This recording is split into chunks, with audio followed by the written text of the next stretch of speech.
Okay, that was Kristen Salumi, and now we're joined by Reza Marashi. He's a research director at the National American-Iranian Council in Washington, D.C. Mr. Marashi, thank you so much for joining us this evening. What do you make of Hassan Rouhani's speech? Because he said he was ready for talks, but he also seems that he wants recognition as a legitimate regional player.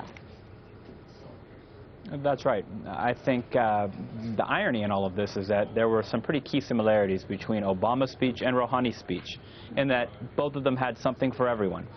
All politics is local, so Rouhani was speaking to a large extent to his domestic political constituencies at home, as well as other Iranian government officials. But he also, especially at the end of his speech, he was directing his comments more towards the United States, more specifically in the West more generally. A much more conciliatory tone than somebody like Mr. Ahmadinejad, for example.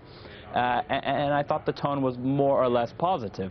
There are serious disagreements between the two governments, the U.S. and Iran, but I think this was an important first step towards getting to the negotiating table and having the sustained negotiations that we haven't quite yet seen to date. Okay, so a positive tone there, but we also then heard reportedly that the Iranians didn't want a meeting, or what they're calling an encounter, with the U.S. president. What do you make of that? I think it's a missed opportunity, but it's not exactly surprising when you have 34 or 35 years of an institutionalized enmity that's been put in place by both sides. Untangling that knot can be very difficult. And I think we've seen groundbreaking things take place, or on the cusp of taking place, excuse me, when you have the Iranian Foreign Minister and Secretary of State John Kerry getting ready to meet face-to-face later this week, and they've been assigned to manage the nuclear negotiations going forward. And that's huge.